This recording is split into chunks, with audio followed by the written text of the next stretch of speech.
Welcome to the Perspective for Beginners series. If you're following along, in the last video we learned 2-point perspective. But what do you do when your vanishing points are off the page? Hey, welcome to the channel. My name is Tyler. Your name is David. Oh my god, ew, David! Today we're going to look at the Brewer Method, which allows us to plot a perspective grid even when the vanishing points are off the page. From there, I'll show you some tips and tricks to sort of shorthand that process to speed it up. Just be aware that the more shortcuts you take, you're essentially guessing more and more, and so you're more likely to make mistakes. So just be aware of that. I'll also show you some tools and hacks that you can use both digitally and traditionally.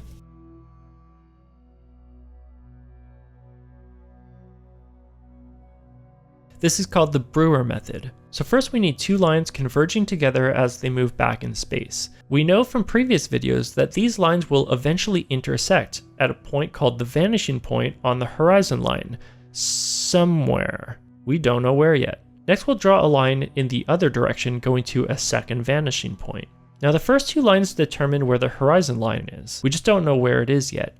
And this new line will intersect with that horizon line somewhere, which will be our second vanishing point. We just don't know where the horizon line is, and we don't know where that vanishing point is. But so far, all of this works. We're just missing this last line, which will go back and intersect the vanishing point exactly where this other line intersects it at the horizon line. So how do we hit a target that we can't see? Draw a vertical line where these two lines intersect. Next, draw a rectangle. It can be pretty much anywhere, but the corners will connect with our perspective lines. Now, if we connect the top of our vertical line, where it intersects this perspective line here, to the empty corner of our rectangle, we get our missing perspective line that will meet our second vanishing point. Now we just have to fill out the rest of the grid. And this is important for my shortcut later. We just have to divide this area in equal parts at two locations, one at a wider section and one at a narrower section. So using the X technique we looked at in the 1-point perspective video, I'll make myself a little ruler here. If you're doing this on paper, you can use a real ruler. And I'll make some dots, so I'm dividing this section here and again further back. Now just draw lines through the dots we've made, and again with the other perspective lines going to the other vanishing point, and we've got our grid going. You can also extend the grid up and down if you want. Okay, so now for shortcut number 1. You just want to keep that subdividing in mind. So when sketching in a sketchbook, I'll often throw down some grid lines. Once I have two lines converging, I imagine an arc along the shorter side. So my next line should land around here somewhere. And I imagine an arc along the wider side, which would land somewhere around here, which gives me my third line. If I compare the gaps between these lines, they should be roughly the same. I don't actually measure that, I'm just eyeballing. The gap here is probably this big, the gap here is probably about this big. Why am I using arcs when in the Brewer method we use straight sections? I'm thinking of my perspective like this 1-point star where there would be concentric circles. So I'm basically zoomed into this section and the lines would be evenly spaced along this arc. But I don't even really imagine any of that. I'm just guessing at some kind of arc. That's all I'm doing. And then just do the same thing with the second vanishing point.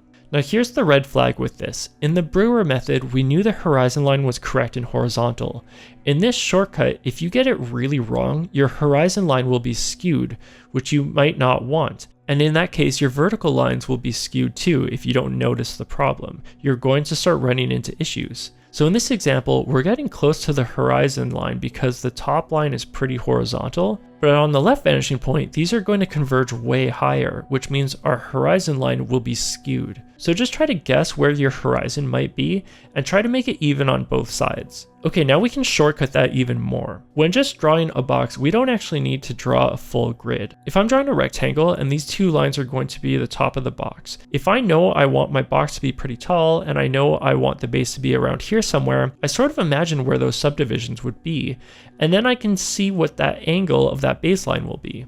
A box going through the horizon will demonstrate this well. Let's say I have my horizon line here and I have a perspective line here. If I want my box to go down to here, let's say it's 1/3 above the horizon line and it'll be 2/3 below the horizon. I just look at these areas and double them. So I start thinking this line is sort of twice as angled as the top one, which sounds completely insane, but if you practice this kind of thing, you might start thinking the same way. So if I am thinking this way, I can sort of reverse engineer it. And if I draw the top line and figure the bottom is going to be about twice as angled, then I can kind of guess where my horizon line is. And then if I go in the other direction, again, I'm just looking at those proportions. Okay, let's jump into some tools. If you're working with paper and pen, of course, the Brewer method works, but you can also extend your canvas with other pieces of paper and tape them. Some people even use thumbtacks and strings, which is brilliant. In digital, Procreate has one of my favorite perspective tools, and you can select whether a layer uses the perspective or not, so you can have some layers for all of your measurements.